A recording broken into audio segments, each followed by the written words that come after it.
C'est toujours une immense joie qui m'anime lorsque je vous retrouve, surtout après ces quelques moments d'absence dus à une formation que j'effectue en ce moment.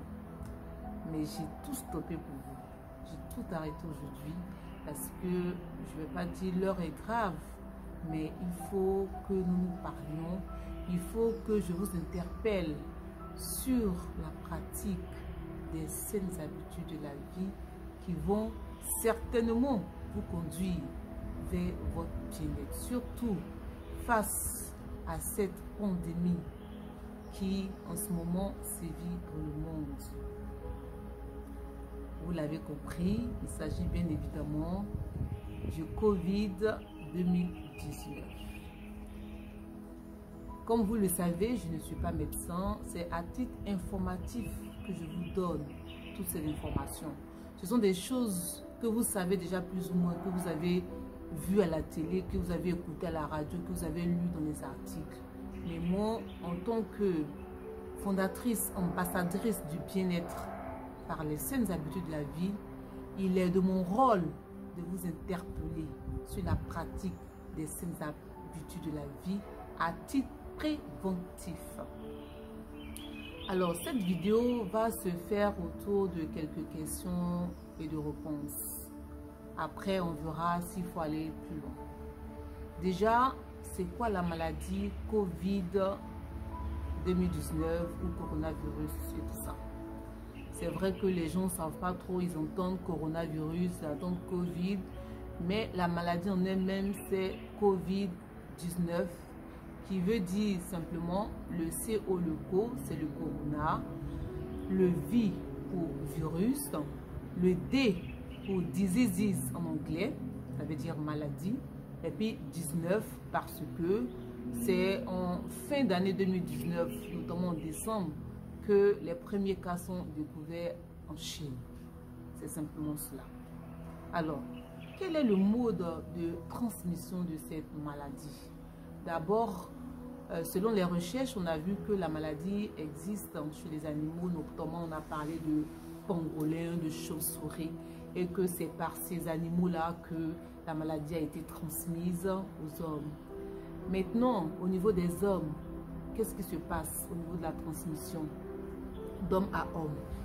Lorsque une personne est atteinte par cette maladie, que la personne tousse, que la personne éternue, si vous recevez les jets de crachat, les gouttelettes de crachat ou bien d'éternuement sur vous, alors la maladie vous est transmise. C'est aussi simple que ça. Et alors, quels sont donc les symptômes de cette maladie?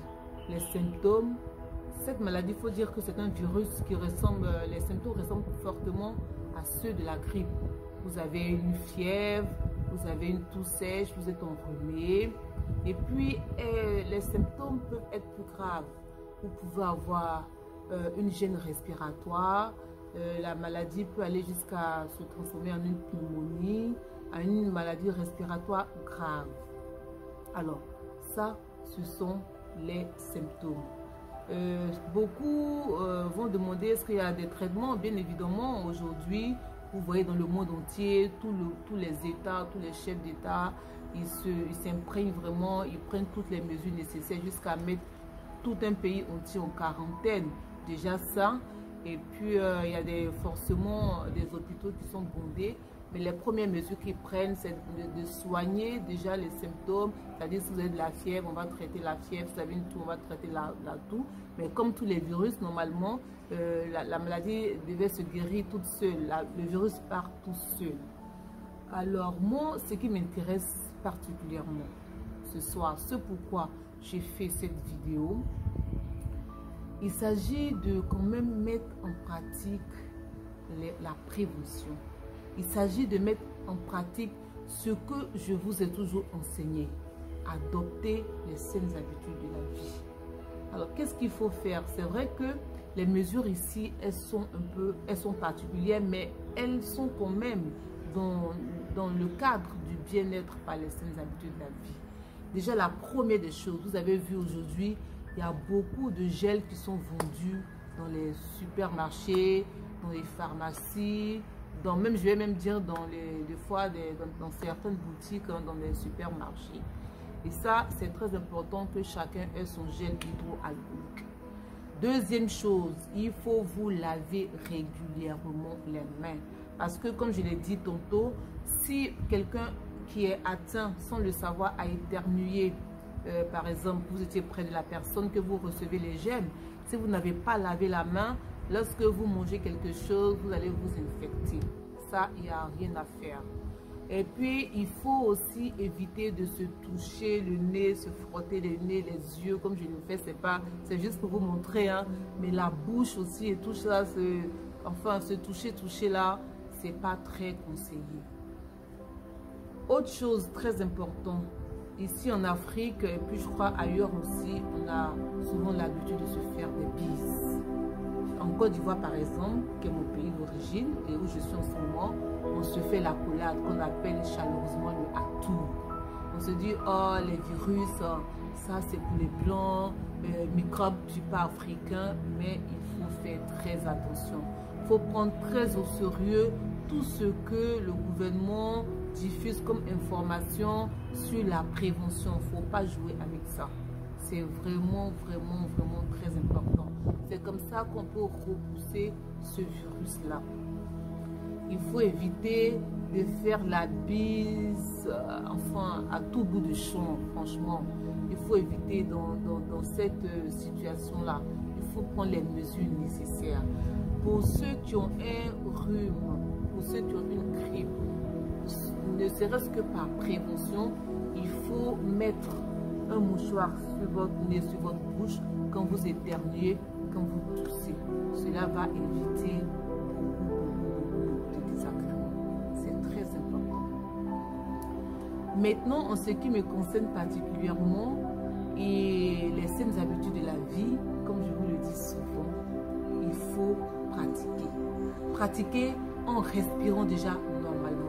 Est-ce que vous savez que la maladie, lorsque elle atteint les personnes, elle va d'un simple rhume, d'une simple grippe jusqu'à une mauvaise respiration, c'est-à-dire un manque d'oxygénation. Alors que si vous respirez régulièrement, vos poumons auront une capacité respiratoire adéquate pour pouvoir vous prévenir de cette maladie, de cette chaîne respiratoire par exemple. Et puis je vous conseille de pratiquer par exemple l'activité physique modérée. Vous pouvez faire la corde à sauter pendant 5 à 10 minutes. Vous pouvez faire par exemple des squats pendant 5 à 10 minutes. Tout ceci pour préserver votre cœur. Parce que selon les informations que nous recevons, cette maladie également touche le cœur. Je veux dire, quand elle devient plus sérieuse, plus grave, il y a des problèmes cardiaques qui peuvent intervenir. Donc, pour éviter tout ça, il faut préserver votre cœur par l'activité physique régulière, ne serait-ce que 3 fois dans la semaine. Et puis, une chose qui me tient à cœur, que je voulais partager avec vous également, c'est de renforcer votre immunité. Renforcer votre immunité parce que votre immunité constitue votre garde républicaine. Vous voyez, dans un pays, quand la garde républicaine est faible, le pays est vite attaqué. Le pays est vite pris par l'ennemi. Et c'est ce qui se passe exactement avec votre immunité. Si vous passez tout votre temps à manger des aliments transformés, des aliments trop sucrés, trop salés, vous êtes sédentaire, vous ne renforcez pas de cette façon votre immunité. Renforcer son immunité aujourd'hui à titre préventif, pour moi, c'est très important. Et aussi, la chose la plus importante aussi que je voulais vous dire, c'est de ne pas d'abord céder à la peur. Normalement, si vous prenez toutes ces mesures, tout devrait aller pour le mieux. Tout devait aller pour le mieux. Donc, d'abord, il ne faut pas céder à la peur. Quand vous cédez à la peur, cela affaiblit également votre système immunitaire. Alors que ce n'est pas ce que nous recherchons. je suis vraiment très très sérieuse en disant cela parce que aujourd'hui dans les pays européens, dans le pays de l'autre côté de l'Atlantique, on voit que ce sont des choses qui sont très très très sérieuses. Les gens prennent des mesures, même ici en Côte d'Ivoire, si les gouvernants n'ont pas encore pris de mesures strictes, il est important pour chacun à son niveau de se préserver, de prévenir. Et c'est comme ça que nous pourrons repousser, oui, cette maladie. Et puis, en d'autres termes aussi, ce que je voulais signifier, il s'agit de ne pas quand même prendre sur vous de déclarer telle personne atteinte ou pas. Si vous avez des doutes, si vous avez des symptômes aigus, il vaut mieux aller à l'hôpital. Parce que les médecins, le corps médical est mieux placé que quiconque pour dire qu'il s'agit bien évidemment de la maladie. L'automédication, dans ce sens-là, ne serait pas trop conseillé, vu qu'il y a un problème de contamination des gens qui sont autour de vous. Et puis, une dernière ressource que je voulais dire, il faut avoir des pensées positives et prier. Les pensées positives, déjà, c'est en corrélation avec ce que je viens de dire sur la peur. Il ne faut pas se laisser aller à la peur, à la psychose. Il faut prendre des précautions, il faut prendre les dispositions tout en étant serein. Et puis, à la fin, prier. Vous priez, vous confiez cette maladie à Dieu parce que vous savez que Dieu, il est la santé parfaite. Il est la pureté, il est la sainteté.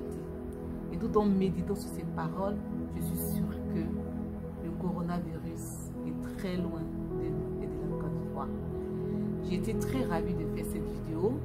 C'est juste à titre informatif. Je préconise faire un direct sur Facebook pour tous ceux qui auraient des questions sur la pratique des saines habitudes. Et ce direct va certainement se faire ce mercredi à ma pause entre midi et 13h30 parce que je travaille. Et pendant cette période-là, je vais faire un direct de 30 minutes pour expliquer aux uns et aux autres la pratique des saines habitudes